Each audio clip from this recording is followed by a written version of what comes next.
In this video, I'm going to show you how I like to cook a Texas style brisket on the Weber Kettle. For me, you can't beat an offset smoked brisket, but sometimes the Weber Kettle is just easier. So let's make one up. And we're going to be starting off with an XM Gold brisket from John Davidson's. You've probably seen me use these before. This is from John Davidson's, but I actually picked it up from Pro Smoke Barbecue. They sell these in store now. So it's nice to be able to go down, have a rummage through the freezer and pick up one with the most amount of marbling in it, which this one seems to have. So I'm going to trim this like I would any other brisket.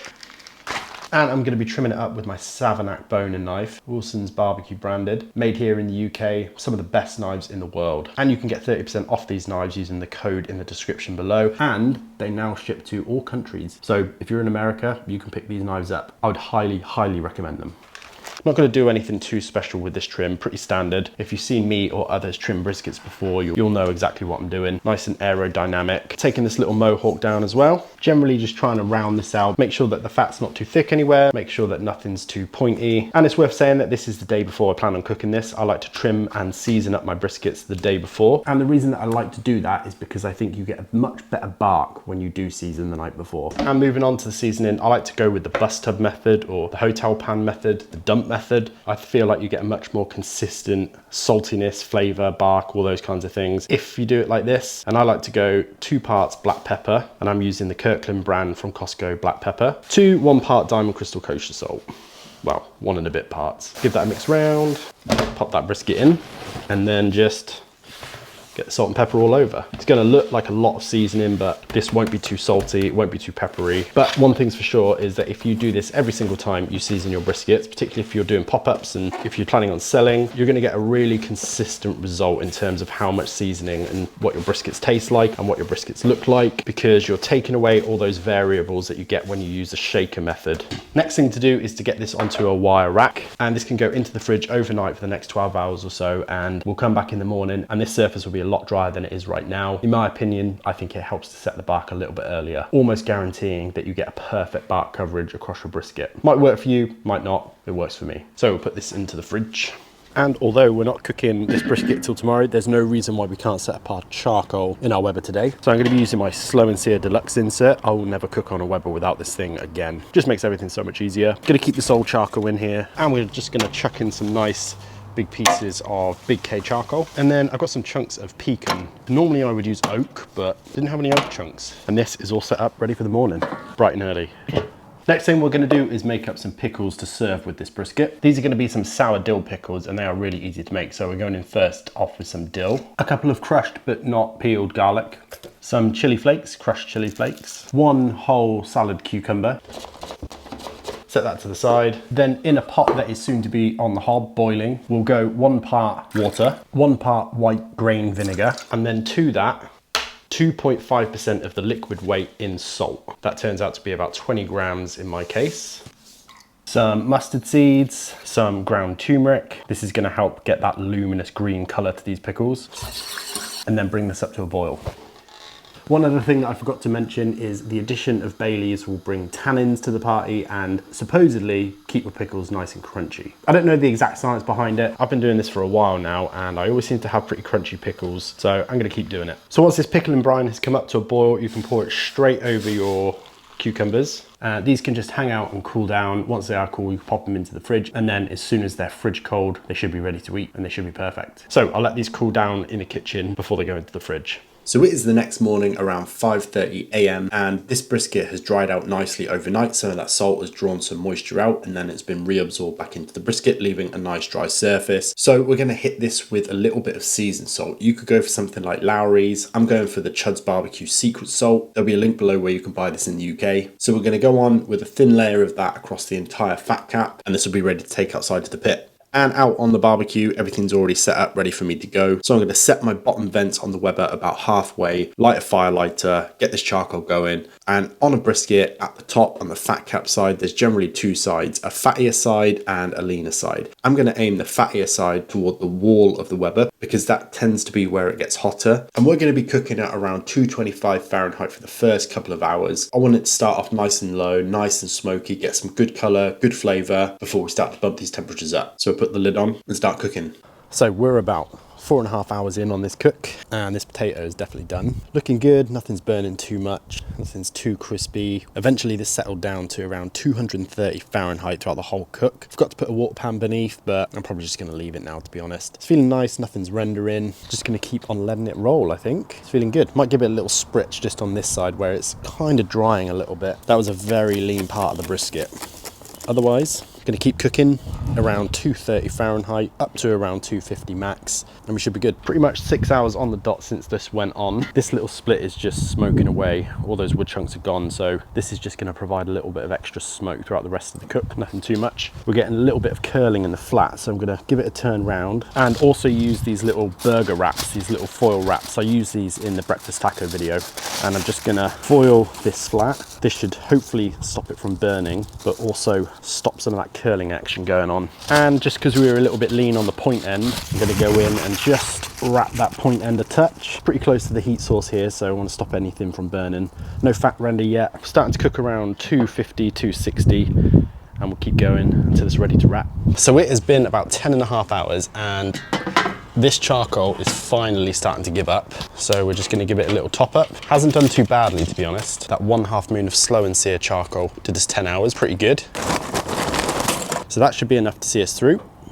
And you might notice I haven't wrapped this yet. At 10 hours, I normally would have, but I haven't quite got the fat render that I wanted. And also it's temping around 163. I'm probably not going to wrap this until it hits around 170. So we're going to keep cooking for now.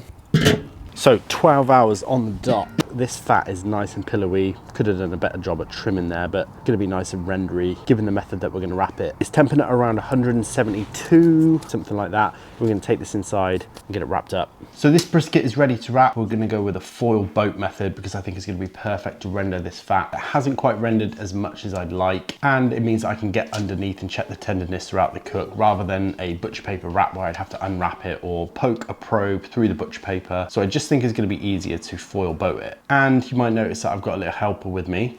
And that's because barbecue doesn't always work out in terms of timings, and I didn't expect you to be here. You like it? Yeah. Looks good, doesn't it? Yeah. And for those of you that aren't familiar with the foil boat method, basically this is going to help to get the lean, the flat nice and tender whilst continuing to render the fat cap, and that's definitely what we want.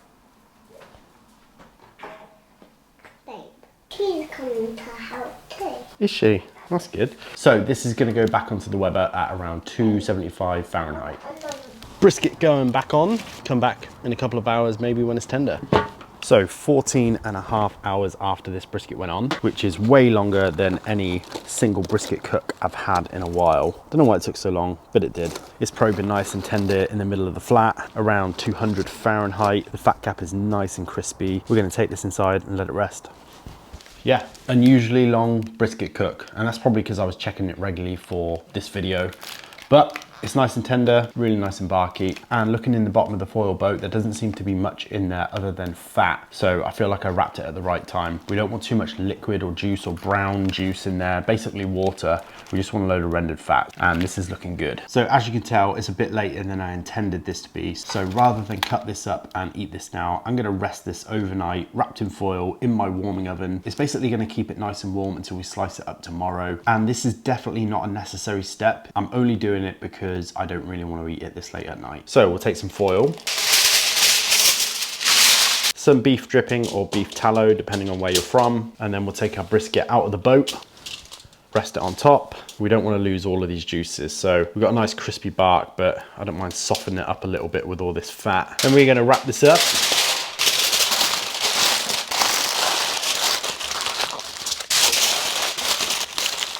And that's ready to go in the warmer. So a couple of things to say about this. Firstly, as I've already said, you definitely don't need to do an overnight rest in a warming oven or in a toaster oven or anything like that. I'm just doing that because it works for me in terms of timings. Secondly, before this goes into the warming oven, this is gonna have to rest down to an internal temperature of around 140 to 150 Fahrenheit. If I were to put this into the warmer right now, it's just gonna keep on cooking and potentially overcook, or almost definitely overcook. So you could give this an initial rest by just leaving it in the boat and letting it cool down naturally. Personally, what I found works best for me in terms of workflow is just taking it off when it's cooked, when it's tender, bringing it inside, wrapping it in foil with optional additional dripping or tallow, and letting it come down to an internal temperature of 140 to 150 Fahrenheit, wrapped in the foil. And that is definitely going to take longer. However, that's just how I like to do it. Normally I'm cooking many of these, so I just like to get it all done, let them all rest down, and then go into the warmer. But you do whatever you want. And so far, I've not had an overcooked brisket. Well, too many overcooked briskets. This is just what works for me. So you do whatever you want. So this is gonna hang out here, then go into the warmer, then we'll come back tomorrow, slice it up, eat it. So round about 12 hours later, and overall 3 days, this brisket is done. It definitely didn't need to be 3 days. You don't need to trim and season your brisket the night before you cook it. You could pay more attention to your cook and ensure that it gets cooked in day. But yeah, in this particular case, 3 days. Let's slice into it.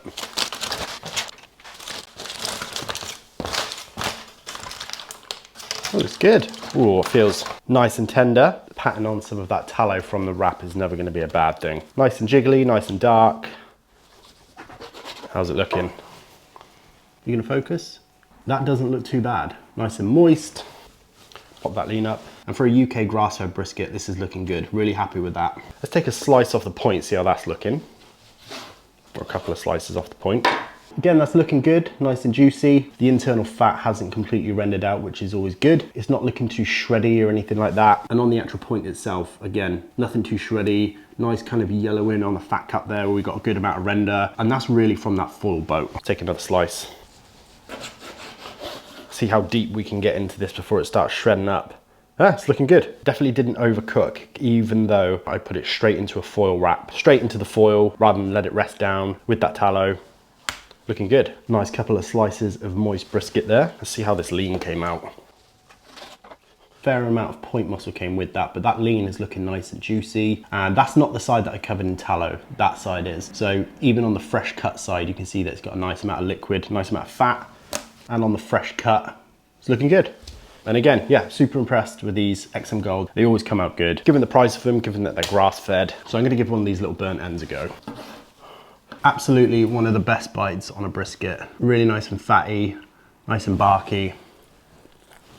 Just completely tender. So tender. Holds together nice, but you really don't need any tea for this. The 2 parts pepper to 1 part salt, dump method, letting it sit, then hitting it with some seasoned salt at the end just for that kind of exterior saltiness.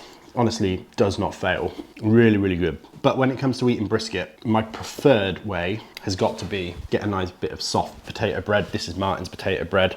Big old thick slice of brisket, some white onion. This is a classic. Some of those homemade pickles, which by the way, still super crunchy. A couple of those pickles on there, maybe 3, something like that. And then top it off with some barbecue sauce. I've got the Goldie's barbecue sauce, pick this up from Pro Smoke, and you've got yourself a perfect little brisket foldy. And that was a big slice of brisket, so this is gonna go down very well.